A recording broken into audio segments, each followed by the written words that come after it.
श्री राम जय राम जय जय राम। श्री राम जय राम जय जय राम। बोलिए सियावर रामचंद्र भगवान की जय। वृंदावन बिहारी लाल की जय। उमापति महादेव की जय। पवन सुत हनुमान की जय। सच्चियाँ जोता वाली माता तेरी सदा ही जय। और सनातन धर्म की जय। सच्चे दरबार की जय। आदरणीय विद्वजन, श्रद्धालु पदेवियों एवं विश्वास भी कथा सुनाओं, भगवत सानिध्य में भगवान का चरित्र श्रवण करने के लिए हम लोग उपस्थित हुए हैं।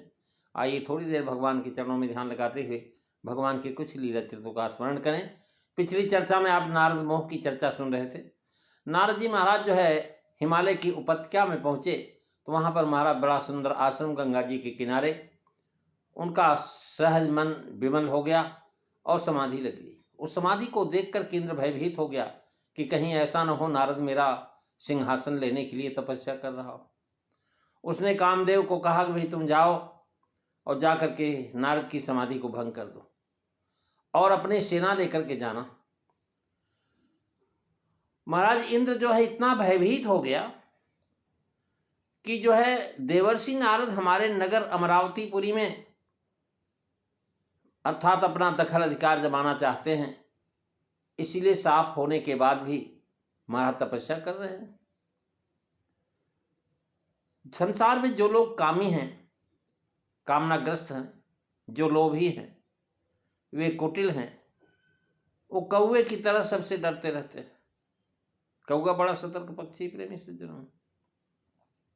तुलसीदास जी लिख रहे हैं कि सुनासी मन महुअसि त्रासा, चहत देव ऋषि मम पुर बासा। जे कामी लो लुप जग माही, अकुटिल का कईव सबहि डराई। मंगल भवन अमंगल हारी, रवौ सुदशरथ अजीर बिहारी। श्री राम जय राम जय जय राम। श्री राम जय राम जय जय राम। महाराज इंद्र के कहने से कामदेव अपनी सेना लेकर के जब चला गया तो तुलसीदास जी कह रहे हैं सुना सीर मन मोह अस्त्रासा। उसके जाने के बाद जो है ऐसा कह करके तुलसीदास जी जनाते काम के भेजने के बाद भी इंद्र को शांति नहीं प्राप्त हुई, क्योंकि देवर्ष की भारी सामर्थ्य उसने देखा कि जो व्यक्ति शापित था कि महाराज कहीं ठहर नहीं सकता, वो समाधि लगा करके बैठा हुआ है, तो सामर्थ्य देखकर उसे विश्वास नहीं होता था कामदेव जो है नारद जी के मन में विकार उत्पन्न कर सकेगा। इसलिए चिंताग्रस्त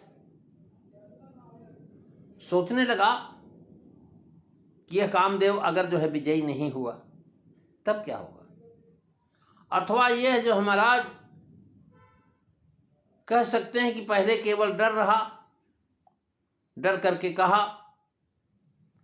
और कामदेव को बुलाने पर कारण बताया। अब बताते हैं कि इंद्र की क्या डर लगा था, इंद्र को क्या डर था। महाराज कह रहे हैं कि ये जो है उसके मन में भाव है। क्या डर था उसको? अशिष्य सूचित किया कुचाल के कारण यहां सीधा सीधा नाम न दे करके सुनासीर रूढ़ी नाम दिया। महाराज जो कुचाली होता है, सत्ता लोलुप जो होता है, उसको भय लगता कहीं ऐसा न हो मेरी सत्ता कोई छीन ले। अब यहां जो है अत्यंत डर है। और देवर्षि का बड़ा भारी सामर्थ्य दिखाने के लिए पहले सुरेश कहा था, रुद्र संहिता में भी सुनासीर नाम दिया। भाव यह है कि वो अपना त्रास वचन है वो कर्म से किसी पर प्रकट नहीं होने देता। डर तो रहा है लेकिन किसी को प्रकट न होने पाएगा मैं डर रहा हूं। मन ही मन संतप्त हो रहा है, वचन से किसी से कहता नहीं और उपाय कुछ चलता नहीं, कोई उपाय सूझ नहीं रहा। इस तरह मन वचन और कर्म तीनों से महाराज त्रसित है। अति त्रासा का भाव यह है कि इंद्र तो महाराज सभी तपस्वियों का से भयभीत हो जाता था, सभी का तब देख करके वो संकित हृदय हो जाता था। और नारद तो एक तो देवर्षि, दूसरे उनका प्रताप प्रसन्न प्रत्यक्ष देखा कि शापगत जो है दूर हो गई है। महाराज सुनासीर नाम है। सुनासीरम सेनामुखम यश स सुनासीर है। अमर व्याख्या सुधा में भाव यह कि सुरेश के पास देवों की 33 करोड़ अच्छी सेना है, तो भी वह एक निष्काम ब्रह्मलोक के निवासी निर्मोही हरि के भक्त से डर गया। भला ब्रह्मलोकवासी स्वर्ग की इच्छा क्यों करेगा? महाराज जो ब्रह्मलोक में चला गया स्वर्ग क्यों जाएगा? वो बहुत ऊंची जगह चला गया। पर इंद्र के मन में ऐसा विचार आया कि वे मेरी अमरावती याद लेने का विचार करेंगे तो मेरे पास देवों की बड़ी अच्छी सेना है, इनके बल पे मैं उन्हें जो है सफल मनोरथ नहीं होने दूंगा। इसे सुरपति को कुटिल काग समान कहा। आगे महाराज कुत्ते के समान भी कहेंगे, कायर भी कहेंगे, निर्लज्ज भी कहेंगे। चह देवरिस मम पुरवासा, सुनासीर मनमह असी त्रासा। क्या त्रास है वह इस चरण में बताया। देवरिस शब्द देकर के सूचित करते हैं कि यह विचार उसके मन में कैसे उठा कि नारद जी सुरलोक का अधिपति चाहते हैं। भाव यह कभी तो देवर्षि हैं, तब करके देवर्षि हुए, अब देवराज होना चाहते हैं, इसी उन्होंने समाधि लगाई है। नहीं तो अब इन्हें और क्या चाहिए। ममपुर भाषा का भाव है कि उनका बसना ही मेरे प्रभुत्व के लोभ का कारण होगा। वे देवर्षि हैं, अतः उनका वैसा ही सम्मान करना पड़ेगा, उनकी आज्ञा के वशवर्ती हमें होना पड़ेगा।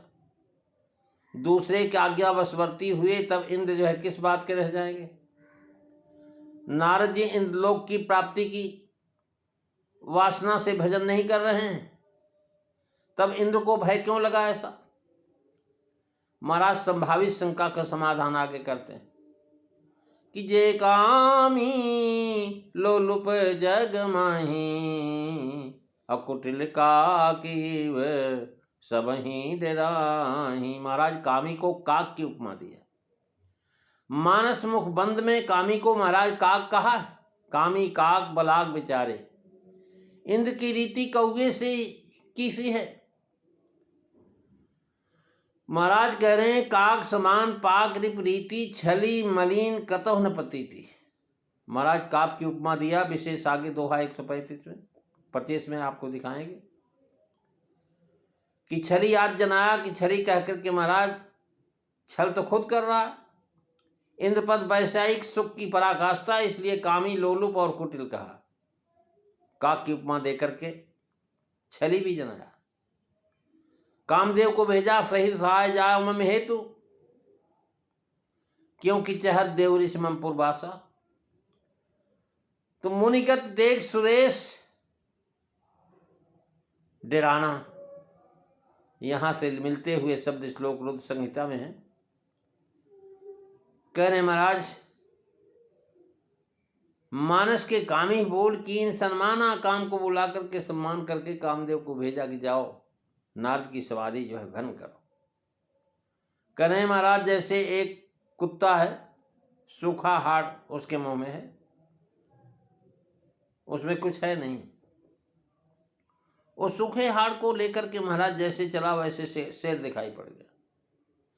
अब सिंह को देख करके सूखी हड्डी लेकर के भगा, और जैसे वह मूर्ख समझता है कि कहीं सिंह उसे छीन न ले, वैसे ही देवराज इंद्र को यह सोचते हुए कि देवर्षि मेरा राज छीन ले, लज्जा नहीं लगी। प्रेमी सज्जनों, ये दोहा है 125वां, जिसमें तुलसीदास जी लिखते हैं सुख हाड़ लई भाग 60 स्वान निरख मिगराज, छीन ले जन जाड़ जन जिमि सुरपति लाज, मंगल भवन अमंगल हारी, दबऊ सुदशरथ अजीर बिहारी।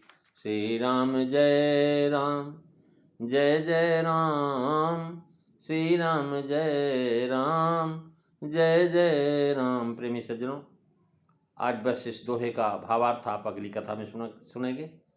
आज बस इतना ही। बोलिए सियावर रामचंद्र भगवान की जय। श्री राम जय राम जय जय राम। श्री राम जय राम जय जय राम। श्री राम जय राम जय जय राम। बोलिए सियावर रामचंद्र भगवान की जय। जय सीताराम सभी को।